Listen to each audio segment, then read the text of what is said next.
9 News reporter Kevin Torres is in Greeley tonight. So, Kevin, what are you seeing where you are? Well, Bozzy, I'm right here along 83rd Avenue, and from where I'm standing, there's about 3 inches of water. If I were to walk about 500 feet down the road, it would be about knee deep, and I'm told that on 71st Avenue, which is about a mile away, it would actually come up to my waist. There is so much water along this street that fish are actually swimming across it. In fact, a man actually stopped here and told us that he saw a foot-long brown trout. It is leaving plenty of folks in this area concerned, and because of it, they're keeping a close eye on the river. Our Kevin Torres is outside. Kevin, what are the folks in that part of the state telling you? Well, you know, Kathy, some say that they've already seen 5-foot snowbanks. Now, it's no surprise here. I'm one of the shortest guys in the newsroom, only about 5'6", so I needed a ladder to explain this to you. By the end of the week, folks in Crested Butte and other mountain towns at high elevation could see 6 feet of snow. Now, that is a conservative estimate. The National Weather Service actually called businesses in town and told them that they actually could see upwards of 8 feet of snow. 9 News reporter Kevin Torres is near Berthoud and joins us now with his vantage point of this fire. Kevin? Adele, we talk about the vegetation and how dry it is, especially the trees, but we're also dealing with dry grass. And here's a good look at what we're dealing with up there. And of course, it is causing that fire to race through the mountains. In fact, when we first arrived here 2.5 hours ago, you can see where that smaller mountain is beyond the trees. That mountain in particular was up in flames. You saw the smoke covering it, and now it is racing backwards deeper into the mountains. And you can tell, just look at the difference between our live image right here and the live image from Sky 9, and you can see the difference in color variation. And first to Kevin Torres near the crash site along Highway 36 near Broadway. Kevin, what's happened since the sun went down there? Well, Kyle, late this evening, the FBI joined in on the search, but there was very little its agents could do as the sun began to set. The NTSB says this entire investigation could take 8 to 10 months to complete. We have a team report on the death of Deputy Brownlee. We begin with Kevin Torres in Evans. Kevin? Adele, the scene is pretty quiet tonight. If you go back to 11 o'clock this morning, completely different story. Reyes led police on a chase to this area, and somehow or another, we're not completely sure, the tires on his vehicle blew out in this general vicinity, and that's when the foot chase pursued, and it came all the way around this street and ended about 500 feet away. Before we get to that, though, we want to take you back to 9:40 this morning in Morgan County when this initially started. This youngster thought that the shooter might have known, at least one of the youngsters, that he shot at.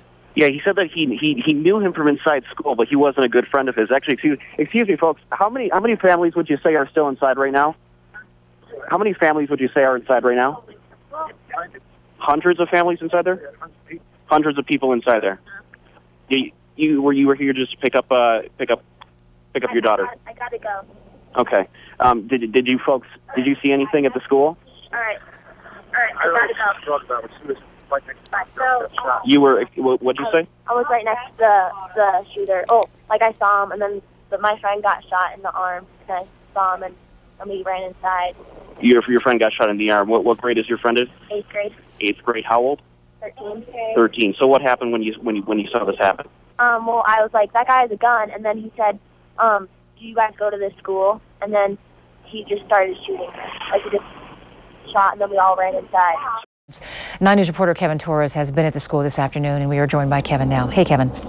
Hey, Adele, the latest here is that there are about 25 to 40 students still inside Stony Creek Elementary School right now. We're told the majority of them are inside the library. There are about 6 detectives in there interviewing them, and one of those students who was interviewed is here with me now. You were about 10 feet away from the gunman when he pulled the trigger. Tell me in detail what went through your mind and what you saw. I just thought that, oh my God, I can't believe this is happening. I just thought, you know, maybe he'll shoot me, and I just ran. I was told by a student earlier here who was also the same distance away that the gunman turned to her and a bunch of other students and asked if they were students. Did you hear him say anything? Yeah, they said yes, and then he shot. And so after I heard the shot, I just ran. We just heard from 9 News reporter Nelson Garcia, who talked in great depth about the teacher who tackled the gunman. Did you see that happen? No, I was outside. I think that was inside when he tackled him, but I'm not totally sure. Some kids say that he was outside, some say that he was inside. So, what sort of questions did detectives inside the school ask you this afternoon? They just asked, what did he look like? You know, what did you do after? Did he point the gun at you? Just questions like that. Overall, did you know any of the students who were shot? One kid, his name was Matt, and another girl was named Reagan. Well, thank you so much for joining us this afternoon. I'll let you get back to your parents, 'cause I know they're waiting for you, so thank you very much.